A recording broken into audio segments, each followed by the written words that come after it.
দোলার বাঙালিয়ান রান্নাঘরে আপনাদেরকে স্বাগতম। আজ আমি আপনাদের সবজি খিচুড়ি বানিয়ে দেখাবো খুব সহজ এবং ইউনিক আইটেমে। ফুলকপি, সিম, গাজর, পেঁয়াজকলি, টমেটো, পেঁপো, আলু আর কাঁচামরিচ নিয়ে নিলাম।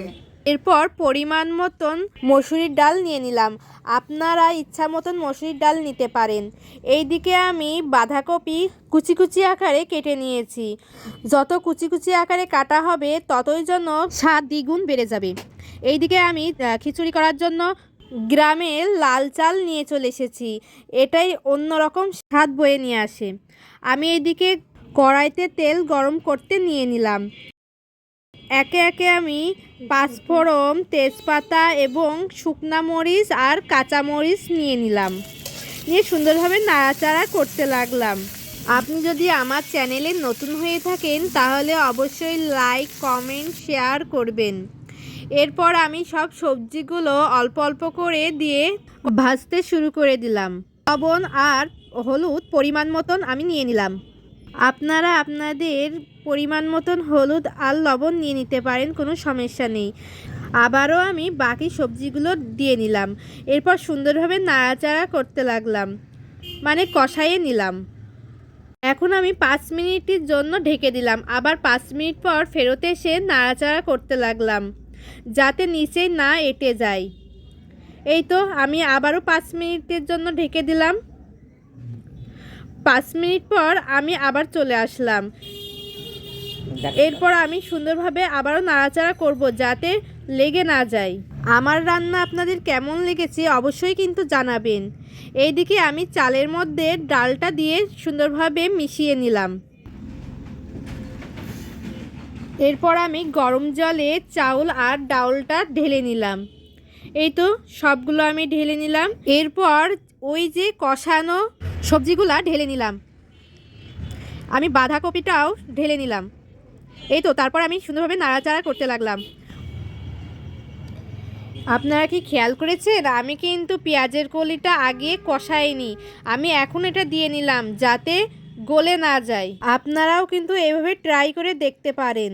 আমি আবারও অল্প পরিমাণ তেল নিয়ে নিলাম। নিয়ে আমি ঢাকনা দিয়ে ঢেকে দিলাম 5-10 মিনিটের জন্য। 5-10 মিনিট পর আবার ফেরত আসলাম। এসে টমেটো কুচিটা দিয়ে নিলাম।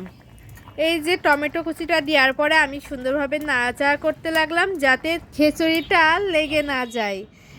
আমি আবারও 10 মিনিটের জন্য ঢাকনা দিয়ে ঢেকে দিয়েছিলাম। 10 মিনিট পর আবার ফেরত চলে আসলাম।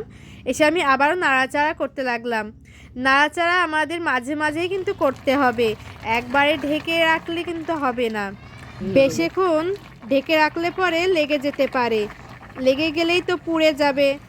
ওই জন্য আমরা মাঝে মাঝেই ঢাকনা উঠিয়ে নাড়াচাড়া করে নেব।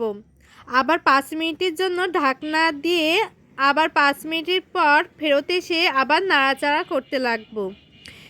এই তো আমার খিচুড়ি প্রায় হয়ে যাওয়ার মুখে। হ্যাঁ, আমার খিচুড়ি হয়ে গেছে। এখন আমি শুকনা মরিচ ও পেঁয়াজের ভর্তা বানাবো। তার জন্য আমি আলাদা জায়গায় শুকনা মরিচ ভেজে নেব। ভাজার শেষে আমি সামান্য পরিমাণ সয়াবিন তেল দিয়ে নিলাম। নিয়ে সুন্দরভাবে নাড়াচাড়া করে নিলাম। এইদিকে পেঁয়াজটাও আমি কুচি কুচি করে কেটে নিয়েছি। যত কুচি কুচি হবে ততই খেতে টেস্ট হবে। এর মধ্যে আমি পরিমাণ মতন লবণ নিয়ে নিয়েছি। তারপর ওই শুকনা মরিচটাও নিয়ে নেব। নিয়ে সুন্দরভাবে মাখাতে থাকবো। সকালের খিচুড়িতে ভর্তা না হলে চলেই না। খিচুড়িতে যদি একটু ভর্তা দেওয়া যায় তাহলে খেতে অসাধারণ লাগে। এই যে আমি শুকনা মরিচ আর পেঁয়াজটা খুব সুন্দরভাবে মাখিয়ে নিচ্ছি। আমার ভিডিওটি আপনারা কোন জেলার থেকে দেখছেন অবশ্যই কিন্তু জানাবেন। এরপর আমি এতে সামান্য পরিমাণ সরিষার তেল নিয়ে নিলাম। তারপর আমি সুন্দরভাবে মাখাতে লাগলাম। এই তো আমার ভর্তা মাখানো হয়ে গিয়েছে। এই যে আমার সেই সবজি খিচুড়ি। কেমন হয়েছে খিচুড়িটা অবশ্যই কিন্তু জানাবেন এবং আমার ইউটিউব চ্যানেলে সাবস্ক্রাইব করবেন। এই যে সে ভর্তাটা আমি খিচুড়িতে নিয়ে নিলাম।